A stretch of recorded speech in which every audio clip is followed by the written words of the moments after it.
These are the human stories, the heartbreaks and turbulent times, power players and defining moments, confidences and confessions, triumphs and celebrations. These are the stories of the Bombers.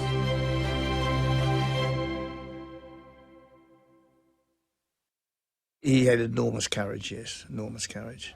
Hazelby gets close to the man on the mark, causing it to spew off the side of the boot. Pavlich was there. Ball comes to Bell, who cleverly puts it back to McManus, who wants Bell. He's tucked up in the pocket. It'll be a fantastic kick if it goes through. He's got 2 great goals for the afternoon. James Hurd in the hand of the trainers. There is a lot of blood coming from the face of James Hurd. He's in a very bad way. I'm watching the ball come over my shoulder and tripped and sort of fell this way as the ball's coming over, and Mark's coming the other way to spoil, and his knee sort of hits me straight in the head. And yeah, next thing I knew, I was on the ground and looking for my teeth and trying to find my face.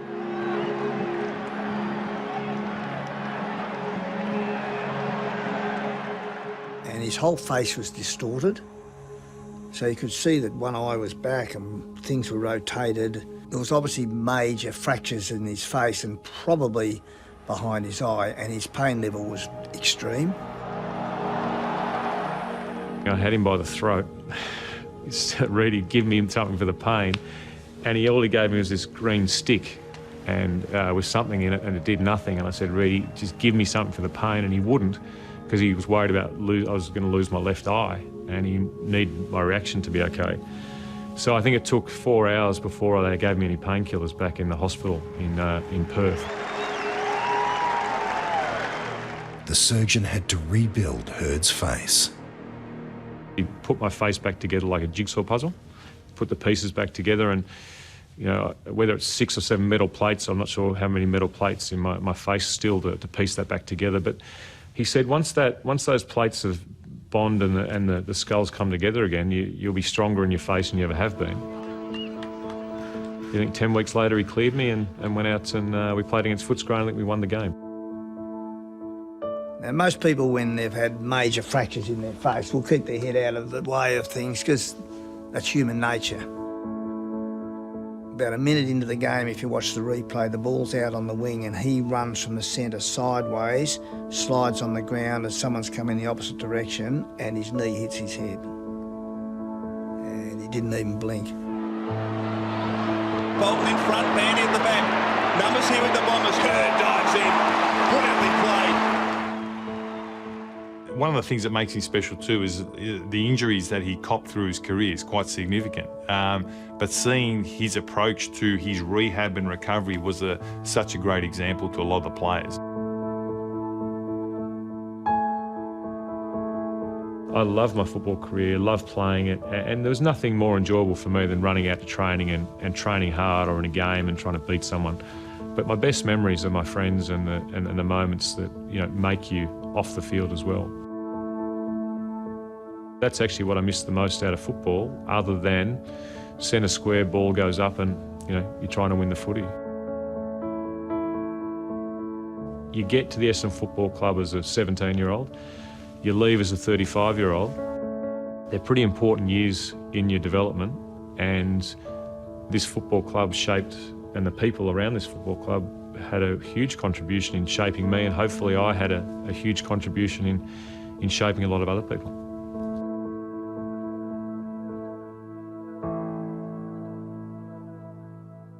And again out of the centre.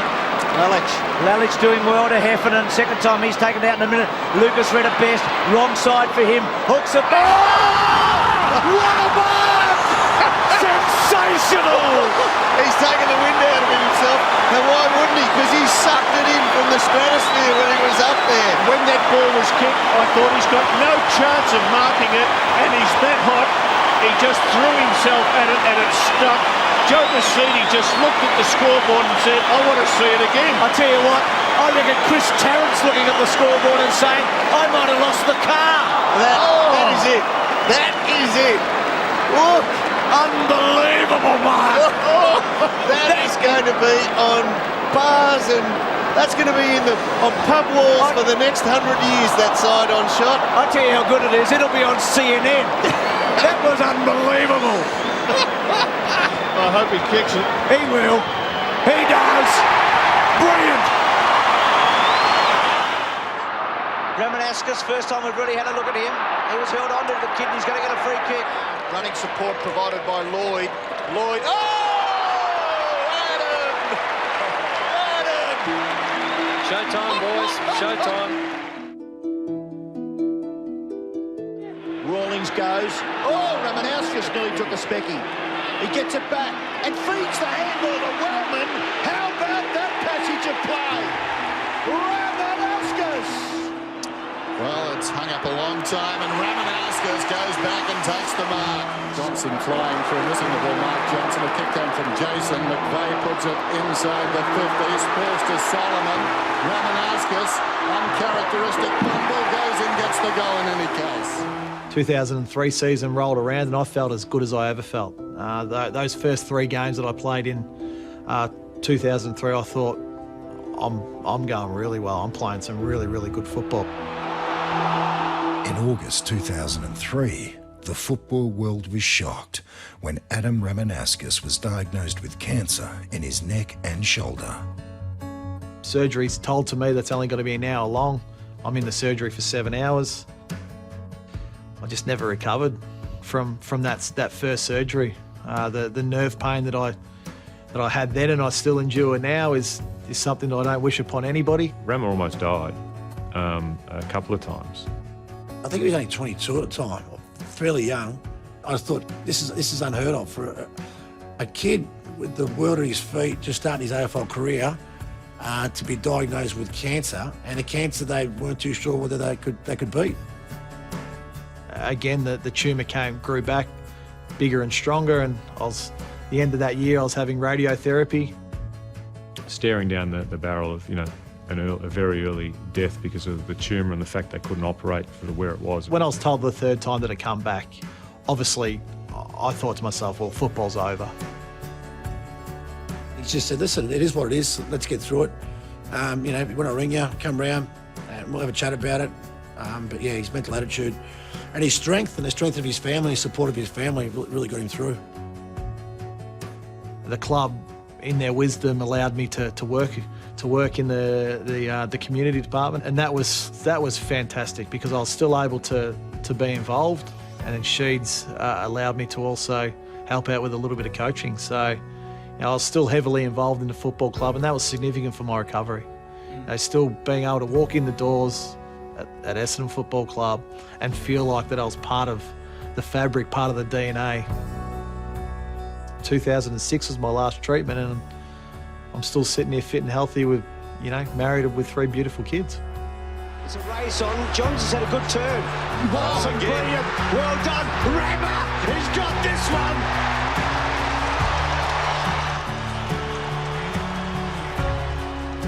The yellow armband on the Essendon jumper was the first time the Essendon jumper's ever been changed.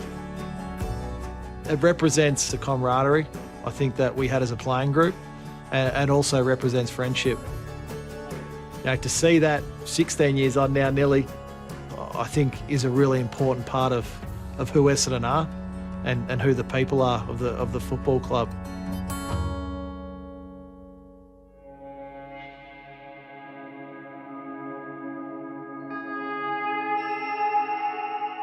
I went to another funeral, a good mate of mine. His mum passed away, and you looked around and you thought, geez, what is happening?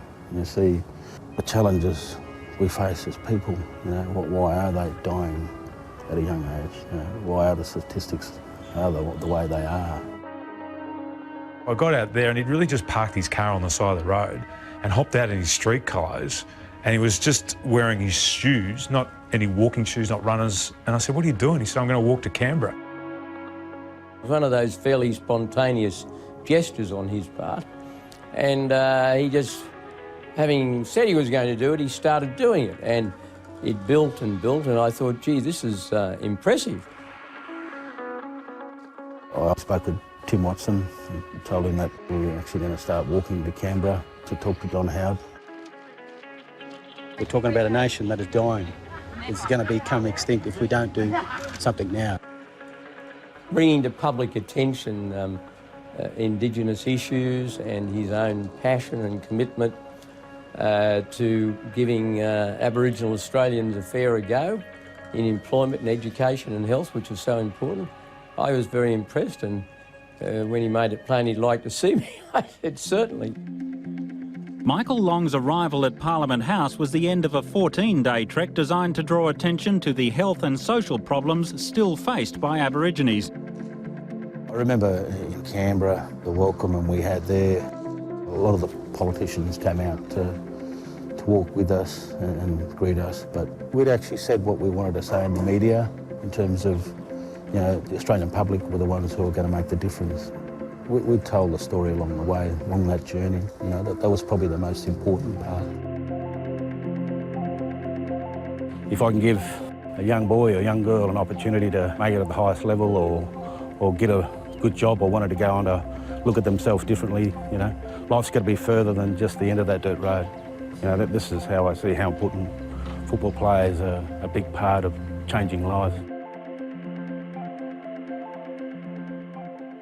The walk actually gave us time to talk about the issues, whether it was a different issue that we wanted to bring up and highlight, you know, how do we, this is the issues we face in our own backyard, whether it was health, education, those flowed the whole journey and they're real issues, You can't just let it go off the radar. You've got to keep building on what we've achieved so far. And 10 years is a fair time as something that come out of, you know, a walk to Canberra. So it's an achievement in itself, but it's the people along the way that we've touched that's most important.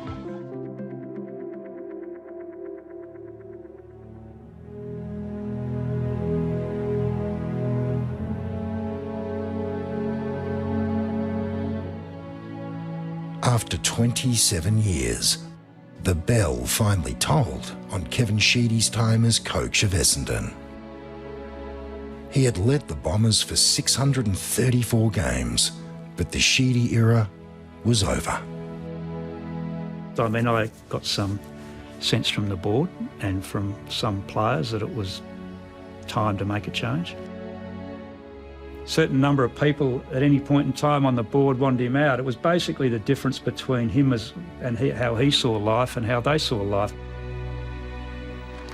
He didn't look like a man who's just lost his job, but you wouldn't expect Kevin Sheedy to go out any other way. A hero's welcome less than 24 hours after he was told his services were no longer required. Well, a truckload of press were there, and I said, you won't want to believe it, they've given me a 6-year extension. Well, you know when you've got the cameraman laughing that it's going to be a fun clip, because the cameraman's shaking the camera. But in the end, I think it was, look, I'm very proud of the coach Essendon for 27 years, and I never, ever walked out of the club. I felt the club could have put a succession plan in place at that point. I think that was the right time, rather than let him go. It was just, after all these years of being at the club, he still had a lot to offer, in my opinion, and I was sad. I was a saddest day, you know, in my professional career to see him walk out the door, because he'd done so much for all of us, and he was Essendon. The Herd and Sheedy farewell tour. Everywhere we went, we'd sort of shake hands and wave, and I think our teammates got pretty sick of it, because it was went forever. But look, he's been the star of the Essendon Football Club for the 27 years he was coach here. He really built a club from being a suburban club to being a Australian iconic brand. And look, I was certainly the second fiddle there. It was a big day for the club, and you've got to thank the West Coast fans. I mean, after that game, I still remember a presentation was made to Sheeds and Hurdy, and I don't think one West Coast Eagle fan had left the ground. So that shows the importance of their contribution to footy.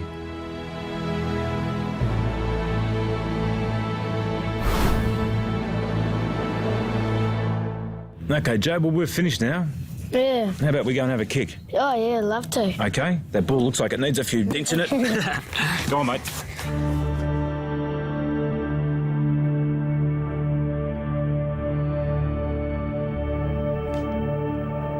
For me, the club feels very much like a family, an extension of the family. Well, he grew up here at Windy Hill. He used to come to training with me. He used to come to the games with me. And he had all these little mates that were, Simon Madden's son and Terry's boy and Doc Reed's son, Woody, and they used to all play together. They were dubbed the mini match committee by some of the people that used to sit behind them, listening to them talk about the games when they were on. There's a really strong affiliation to my childhood and the memories and the fondness of growing up around football. It was inevitable that this son of a club champion would become a Bomber. But after making his league debut in 2003, Jobe Watson managed just 13 games in his first 3 seasons. I think Sheeds was frustrated with me and with where my career was going. I think he saw the talent that I had. That was harsh. Probably went about it the wrong way, but sometimes you've got to get the soldering iron out and smack him on the backside, and it's a wake-up call. So I threatened to trade him for Judd and a draft pick.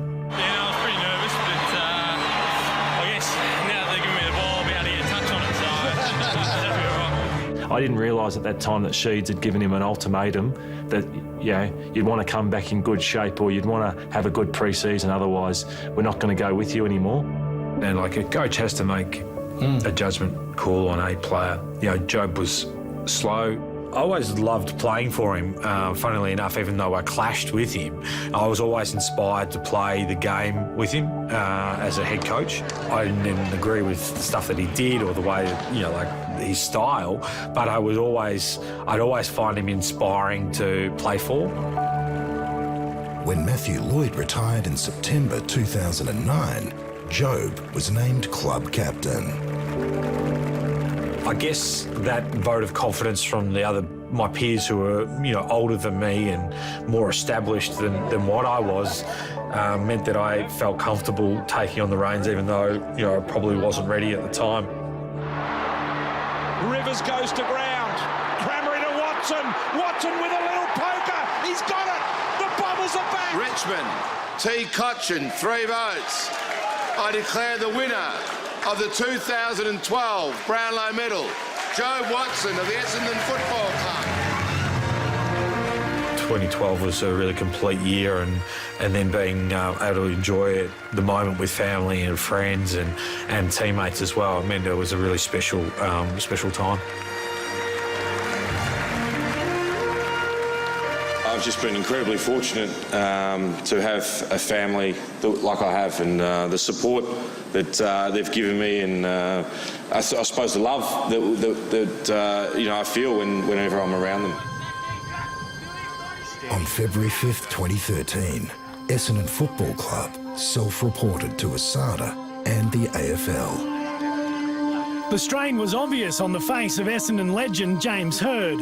I'm very disappointed, shocked, I think is probably the best word. As the coach, take full responsibility for what happens within our football department. The Bombers have asked the AFL and ASADA to investigate whether their players took a stimulant which could be on the league's banned list. The information that we've gathered over the course of the last 24, 48 hours is slightly concerning, and we want to dig a bit deeper, but we want some experts to help us do that.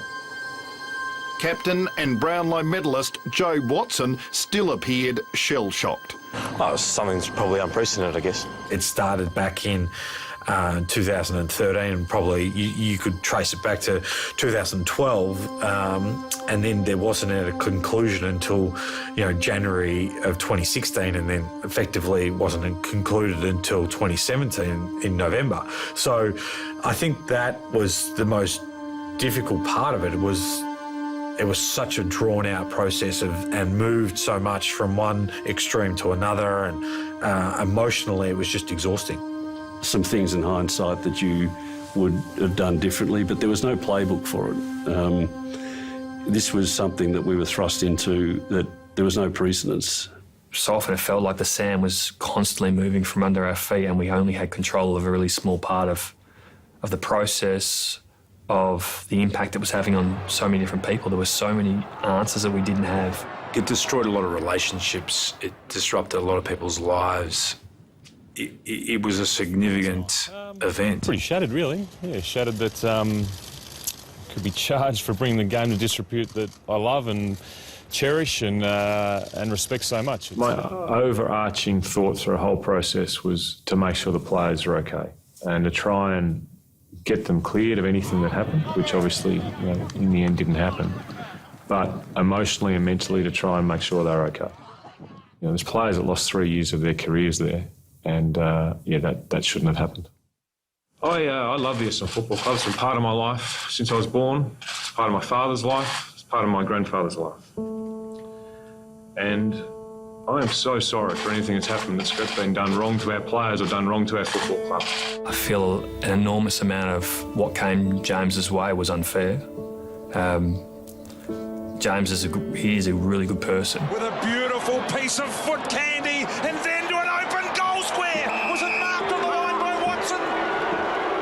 It is. Ray Chamberlain pays the mark in the goal square. The West Coast fans need to have a real good look at themselves. You can hear what's going on here. They've given it to him all night. There was some huge emotional games in 2013, given the circumstances, and a couple of trips to Perth. The Anzac Day game was one of my favourites of that year. Comes in, kicks the goal, and he looks at the crowd. In Perth on June 27, 2013, Jobe led the Bombers to a spirited victory. But the skipper stuck one through. I think the Bombers are going to win here. It was a beautiful flick by Nat Nui. They're going to run out of time. It's going to be a Bomber victory. Heppel's going to consolidate and kick the goal. Bombers have won right on the siren. Those 2 wins are the 2 of the most important wins or best celebrated wins of my career still. Big win for the Bombers. There is one extremely emotional man, Jobe Watson. On November 14th, 2014, 34 players were issued with infraction notices. Chairman Paul Little is talking big. Essendon takes these matters very seriously. They are based on assertions contained in an interim report from ASADA and will be vigorously defended. It was a tough year, especially early on, going down the shops and feeling like everyone was looking at you and, he's a drug cheat and things like that. And I know in my heart that wasn't true, but you don't know. You still have those thoughts that people are thinking that. You have a decision to become a victim to the whole situation, or you can stand up and face it and know within yourself that we carried ourselves in a really great fashion, I feel. And I think deep down knowing that we did absolutely nothing wrong, I think that's the main thing of all of this. The players were totally lost. They couldn't speak to their families, they couldn't speak to their girlfriends, they couldn't speak to anyone. Often referred to Jobe as the guy that sort of brought us together and got us through. He wore the brunt of it. He was the captain of the club, essentially the face of the club throughout that period. I guess him and Hurdy were the ones that copped a fair brunt. For a teammate and for a captain, he really sort of got us through, led the way, someone that I couldn't have any more respect for. I think the most impressive thing was to have all these things coming at you and accusations, and obviously a very difficult time, and throughout it, what shone through for me was how the players in particular handled themselves, and that was led by Jobe. We all followed his lead, and he conducted himself with great integrity the whole time, and never whinged. Well, he became the face of it really for the club through that period of time, and he fronted up and he spoke on behalf of the group of players. And I'll actually never forget that press conference they held when the AFL Tribunal found them not guilty or insufficient evidence. And those players didn't stand up there and celebrate. They weren't smiling. They looked like they'd all just escaped the gallows. In March 2015, the AFL Anti-Doping Tribunal announced that all 34 past and present players were not guilty of using a banned substance. We want to be able to play this game that we loved playing when we were kids. Wearing casual clothes rather than the Essendon gear, the players appeared to be distancing themselves from the club. We found ourselves in a situation we could never have imagined. It's a position and experience none of us should have been a part of. It's time to make our people proud and for the Essendon faithful to again be proud to don the sash. For kids to stand up in their classroom and proclaim, I barrack for Essendon. It wasn't just about players, it was to their parents, to their brothers, their sisters, to the staff. You know, there was such a tight group, such a great group of people. And then contrasting that with the wider appeal, like that was heartbreaking. In May 2015, WADA announced it would appeal the AFL Anti-Doping Tribunal's not guilty decision. I wouldn't want it to have been much more turbulent, I don't think. It was a war that we were going through, and we were constantly on the back foot. In 2016, WADA found the Essendon 34 guilty of doping. All were slammed with a 12-month ban. Nobody realistically was anticipating the result that occurred. We did realise there was a risk of a decision that was going to go against us, but we were astonished at the severity of the penalty. That was a massive shock to everyone. That was when everyone felt as though this is going to be the final part of the story and we can move on, and it hit them with like a ton of bricks. The AFL accepts the decision of the Court of Arbitration for Sport. We feel very disappointed for the players. The program at Essendon Football Club in 2012 was a stain on our game. It's a black cloud that is slowly lifting, but it was a period that was brutal. It was brutal. It was unrelenting to walk out of these offices every day to see throngs of media, cameras, just relentless for 4 or 5 years, and then to see young men's careers torn apart was, as I said, it was brutal. In life, you're always going to have adversity, and I was really proud of how everyone handled it and how the club galvanised and sort of stuck together, and even from the fans down, the way they sort of stuck by us, and you know, you can feel the passion and the spirit through that, and the strength of the club managed to get us through it. I had a single clear message, a clean message which was summed up in one phrase: we will get through this.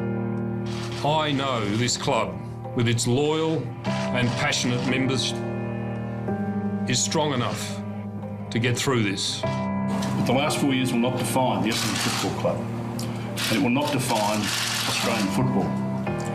Essendon's history is too important, and its future is owned by the members and supporters, and not by the last 4 years. John Worsfold in a similar position to me. He'd only been there a couple of months, and that wasn't what he'd signed up for. However people want to view it, you know, they put their faith and their trust in a game that they love, and they've been hurt, and it's going to be hard to get them to love the game again and have that trust of everyone around them. How do we keep those guys engaged for 12 months when we can't have a lot of contact with them, so they don't just drift off and think, I'm done with the game and I'm moving on with my life, and that's happened. I actually got a call from Joe Watson. Joe asked me, because I had a strong relationship with those players, whether I'd come out and help out for three days a week for that period. So every Monday, Wednesday, Friday, we just kept fit, trained, kept together. He was the one, even after the suspension happened, was still trying to be the strongest and hold that group together and be that leader. So he was probably the one that we felt was the most vulnerable to the big letdown. It was fantastic. That's just the short point, because, you know, we're all going through it, but there was that extra pressure on Joe because he was the captain, as was the coach, and, you know, and a few other people, I suppose. So it was always as positive as he could be during the time. I think I spoke to my parents about it, but limited because of, you know, like it was really difficult for Dad to be in a position that he was in the media and having to talk about it all the time. So I was cognizant of not wanting to burden him about it. That 4 years, you know, it took its toll on, you know, a lot of people. You've seen the very real fallout of the consequences of an emotional trauma like that experience was for a lot of people. The Essendon network didn't fracture. The Essendon club didn't fracture. And it could have at so many different points. Without the support of the Essendon people, it just wouldn't have happened. In 2017, Joe Watson gave back to the AFL the Brownlow medal that he was presented with in 2012. It was sort of like the final crushing thing about that whole episode. What happened to Joe was horrific. Yeah, statement of fact, I don't believe that they took anything illegal. I certainly don't believe that Joe got any advantage during that year, unfair advantage, and should definitely still have his Brownlows. Watson, an opportunity. They need to take an opportunity. Watson knew that. Captain Fantastic kicks the goal. I found that the most difficult thing, that you could have that taken away from you without there being any justification. I don't believe real justification. Job was just a worthy Brownlow medalist, and that, I'm sure, eats up at him as much as he doesn't show it. Joe Watson should still have his Brownlow. Things like that, you can't just say, oh, forget it. So you can't forget it, but you can move on. I'm hopeful that one day it'll be reinstated. He was a champion footballer, there's no question about that at all. Who was put in a really difficult position that was unfair on him, that should never have happened. And that shouldn't and won't define Joe Watson. I don't really care about the medal, because it doesn't change how I felt about it. Like if I felt like I'd cheated, then I wouldn't have accepted the medal in the first place. So whether or not someone else has it, or whether or not someone else views it that I wasn't the deserved winner, that's fine. But it doesn't change how I felt or I feel about it. If it doesn't change how I feel about it, how relative is it that I am the owner of it or not? I feel like I am. For some of us, our destiny is to lead through clear water, and for others, it's to lead through the mud. For me, it's probably been a bit more mud than clean water, but I've enjoyed every bit of it. You'd have to ask him how he's handled it. I can only observe somebody, and I'm worried about him, how he handles it today. I worry about how he's going to handle it for the rest of his life. I think it's been challenging. It's been really challenging, yeah. I look back on it and wonder how I was able to get through it during the periods of time. It's been a tough journey for him. And as a parent, it's been difficult at times to observe it close hand. Injustice is a very difficult thing for people to get over. I reflect on it with sadness. I'm sad that there's players whose only experience in the AFL system was 4 years of that was all they'll remember about their time in football. I'm sad of the consequences it had on people, on people's relationships. I think I forgive, and move on, but it's given me an invaluable experience about human beings, and I'm really, thankful for that in one sense.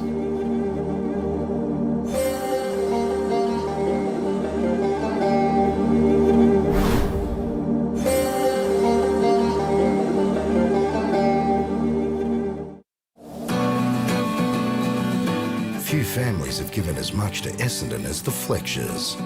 Ken and Dustin Fletcher hold the league record for most games played by a father and son. 664 matches.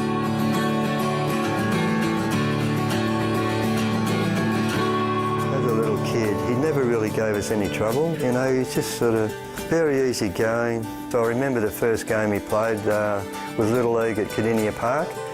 He was only 6 or 7, and the coach was very specific in what he had to do. Dustin, you play half forward, make sure you stay there. And he never moved within 10 metres of that spot unless the ball came exactly to him. It was a classic.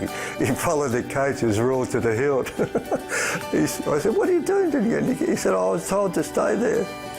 Dustin was a schoolboy at Essendon and Penley Grammar when he debuted for the Bombers. In my first year, 93, I didn't expect to be playing senior footy. It was a contract. Essendon were going to let me play school footy in the HSV competition, and that was going to be 8 games, and there was going to be, 10 to 12 games in the reserves or the VFL at Essendon. So that was going to be my year, pretty simple year. That changed when Sheeds put me in against Carlton. He said to me on the phone on the Thursday night after match committee, "You're going to be playing, we're going to start you on the bench." He said, "Just relax, you're going to come on half back line, half forward line, have a bit of fun, that's going to be your debut." Got to the ground, got a lift in, I think, with Joey Mercedes. A few donuts in the car park through there, the MCG, I reckon, from Joey, but we got in there and just about to run out. I actually had the old new brick, I reckon, tracksuit top on, and she'd sort of waved me down the race and said, "There's been a bit of a change up, we're going to start you in the ruck." Starting in the ruck, I was 79 kilos, obviously 6'5". I was rucking against Justin Madden. That was the last time Fletch played in the ruck. Big Dustin Fletcher leads in the race for the ball. Inspector Gadget turned to tussling with 3 of history's greatest goal kickers: Dunstall, Lockett and Ablett. The sun comes out, Ablett and Fletcher got a fist to him to get it away from the champ. Tony Lockett didn't say a word to me through my whole career. He threw me over the fence one day at the SCG. And I sort of got a bit of a muffled sorry after the game, or I read it like that. Another time he landed on me and broke my wrist. Fletch saved many goals, but he also loved to boot a major. He's gone to Dustin. He's gone to Torp. He's got plenty of carry. It's going. It's going. It's gone.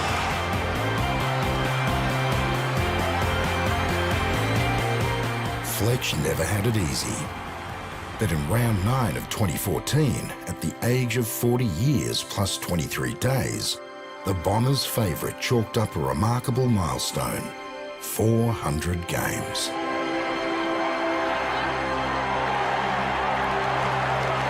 It's one of the great nights in a great club's history, I reckon. It really is. It's right up there.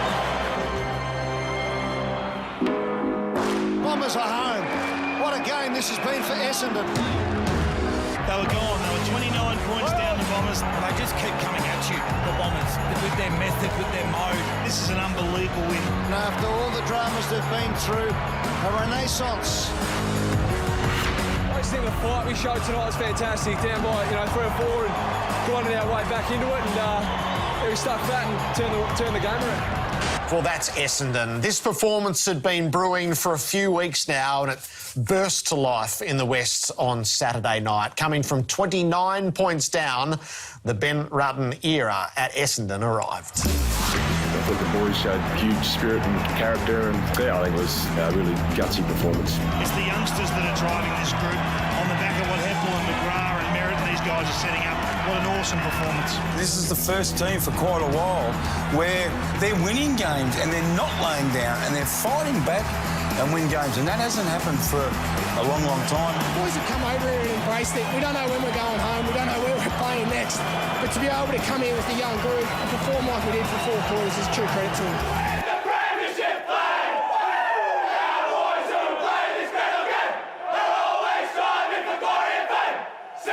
To go over to Perth and beat the West Coast Eagles is never an easy thing to do, but the way we went over there, I think we were over there for 11 days on the back of that due to a COVID outbreak in Melbourne. So the way our guys just up and left, got over, kept their mind on the job and were able to execute and perform, beat the Eagles over there was, again, another really important game. Hooker is the flyer. This one he needs to put through, and the big man does exactly that. McDonald tipped the Woody. He'll step one way, then the other, and he'll just swing it back over his shoulder. The win over the Eagles was fantastic. We sort of propped ourselves up for that game. We hadn't won a big interstate game during that season to date, so we were really ready for that challenge.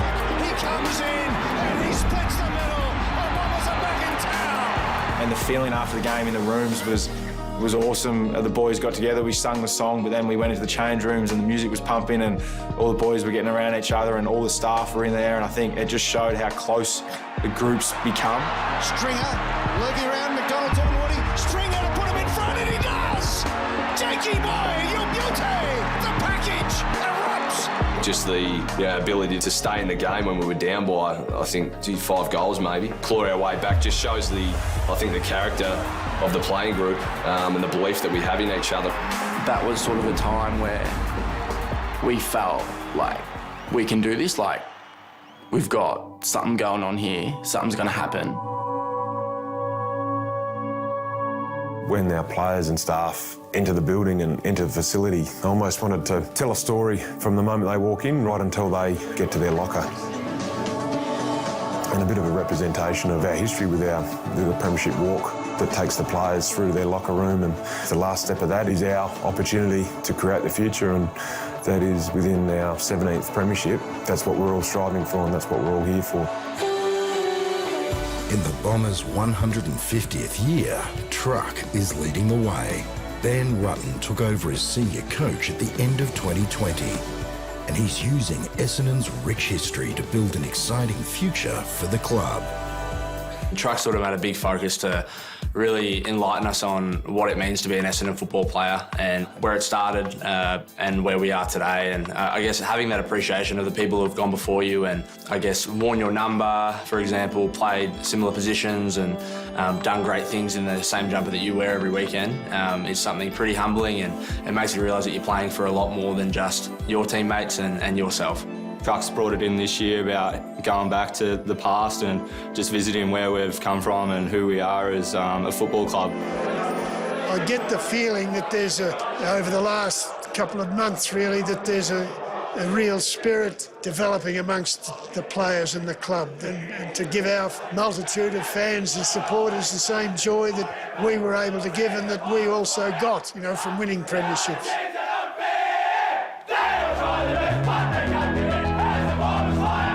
Essendon has got a great history. It's over 150 years old, and I think when you've got opportunity with a history like that, you've got to utilise it, and Truck's found the right way to use it. Everyone, as part of their induction, to be able to learn what they're walking into, the people who've been here beforehand, all the little moments that have happened beforehand, all the significant things that have created the club into what it has become, sets a really good tone for the players. We all sat down and watched this documentary, which is, now we're filming episode 8. We watched the documentary together, so it's the connection to the footy club. He's not doing it so much to just educate us, it's more about creating a lot of pride and generating a lot of pride in wearing the Essendon jumper amongst the playing group.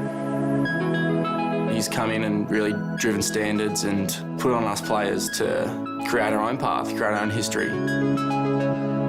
Everybody brings a unique element to our footy club, and I think that's what makes us who we are. It's about bringing Essendon people in, but letting them have their creativity, their uniqueness, and celebrating that for who they are. I probably wasn't aware of sort of how rich the history of Essendon was. I was aware it was a big club and a lot of history, but there's a lot of stories that I'd never heard. Truck's been unbelievable. I just feel a real alignment in what myself and a lot of the other senior guys have been trying to drive for a long time now. He values relationships. He has just a real understanding for what I think players go through the rigours of a season. The captaincy is to be announced today. My time as captain is over. For the future, the new captain of the club will be Dyson Heppel. So. Joe Watson handed over to Dyson Heppel in February 2017. And Dyson has proven himself a brave and outstanding leader. The skipper's back in the team, and he lifts them with a goal off the left. It's an enormous honour. It is a huge honour to be the skipper of the club. Such an enormous history and an enormous fan and member base as well. We committed to one another through the pre-season that we wanted to start to be a bit of a blue-collar team and a team that, I guess, reflects our history. And blue-collar kind of attitude or mentality is what Essendon is. It's where Essendon's come from. The people of Essendon, the footy club of Essendon is, a hard-working, it's sacrifice, it's team, it's camaraderie, it's really get down and dirty and get the job done sort of mentality. And I think that's something that resonates with our playing group as well. Yes, we've got some fantastic players, but you don't win premierships without that real hard-nosed, workman-like attitude. Hopefully we can leave a lasting legacy, and in 30, 40 years' time, the new players will look back and understand what we went through and how we turned the footy club back to a successful ways. Bombers fans, they'll be jumping up in their living rooms around the country.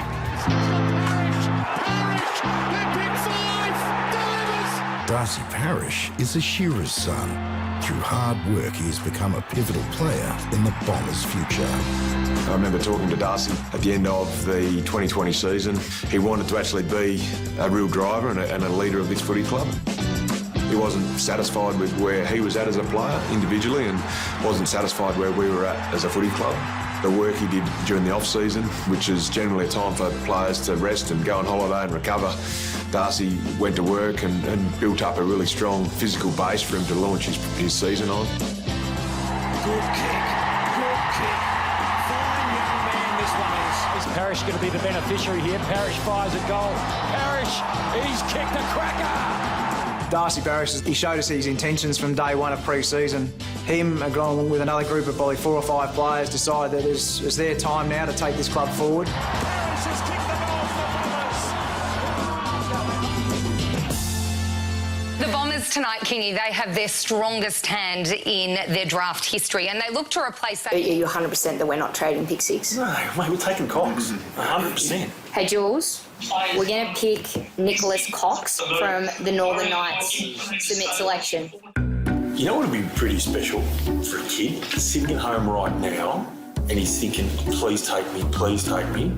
Doesn't come up on the screen, gets a phone call from the coach. It was funny, right before the pick got announced, Fox Footy told us in case that we needed to pick up the phone for an interview, we needed to have sort of our phone on silent, so we couldn't have sort of family friends calling us. Have a phone on silent and do not disturb. See if he answers his phone, how funny would that be? I had about 3 missed calls from an unknown number, and my mate said, I think you should answer it. Seems like it must be important. Don't answer numbers, yeah.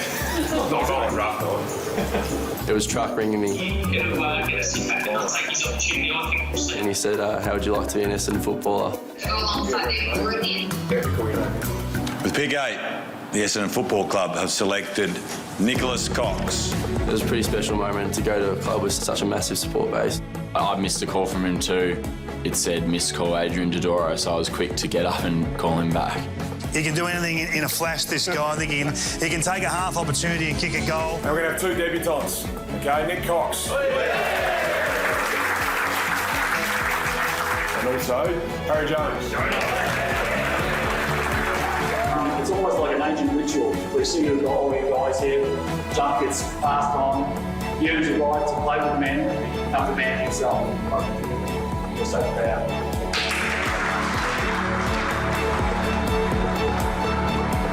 Foxy's had an instant impact. I think Zach Reed's going to be a great player along with Archie Perkins. Guys that are slightly older, like an Andrew McGrath, I believe will captain the club one day. It's fantastic to bring in, really young, talented, enthusiastic players, but the leadership of our more senior guys and the role modelling that they're doing just means that we're role modelling the behaviours that we want Essendon to stand for. Anthony McDonald Tippenwoody, nicknamed Waller, is a favourite of the fans and teammates alike. I know we all want to win, but we're in the entertainment business.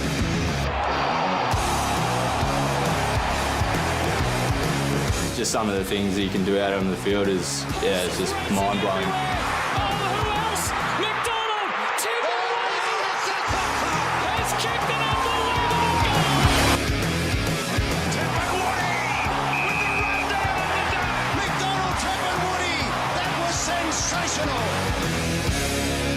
In 2021, the Bombers continued their great improvement.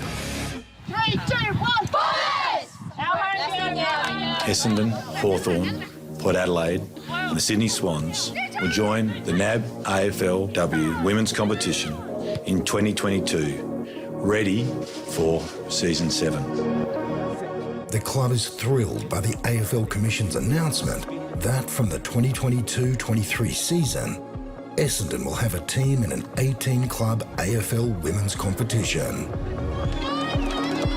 It's an exciting time for the red and black.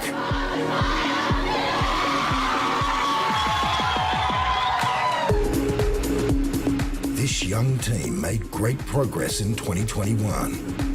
And approaching the club's 150th season, the Bombers are set to take off. The club's pushing to be a finals contender and to win premierships. That's what we want to do as a football club. There's no shying away from that. There's no hiding from that. We haven't been there in a while, and we're aware of that, but we're also aware that that's not built overnight, and we can't just flick a switch and do that. So, Oh, yes! 200 centimetres, you can't do that. Yeah, well, I'm striving for a premiership. I don't know when that'll be, but I think we've got the talent now. We don't just want to make finals, we want to make finals and have an impact. We want to eventually be a premiership contender and win a flag. You know, we want to be well prepared so that we're actually competing to win them and win grand finals. That's something that needs to be front and centre. Most of the guys right now are going to be together for another 5 or 6 years at least. You know, when we're training, I sort of envision what that feels like in a game, and then in games you feel like what it would be like to play in front of big crowds in finals footy. I think that's probably been the most special thing about being a Bomber now, and I guess, yeah, we'll just keep living that and keep building on that, and hopefully some more special moments to share together. Running hard to the end, and listen to those Bomber fans. The club's got a great vibe at the moment. Everyone's working in unison to achieve ultimately what we want to achieve, and that's winning a flag. How exciting it would be just for the fan base. I mean, like you said, it's been forever, pretty much. Feels like forever since we won a final, and we owe it to the fans and the supporters. The ultimate goal is Essendon's next premiership, and that should be dictating all our decisions we're making.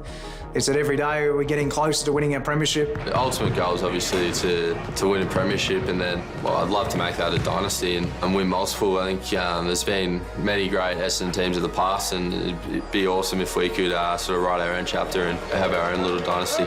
Winning a premiership's my biggest goal playing football. I'd love to play in a premiership with the team that we have right now. It's my ultimate dream and my ultimate goal in this game, and I'd love to achieve it one day. I think it's important that we understand what's required, what's going to be required on grand final day. You know, we've got to prepare. Grand final week's different. It's important that we use every opportunity we get, whether it be training, whether it be the minor rounds, whether it be finals, to prepare ourselves so that when we walk onto the field on grand final day, we're as best prepared as we possibly can. It's important our guys have a really clear picture on what that looks like, what it feels like, what it smells like grand final day.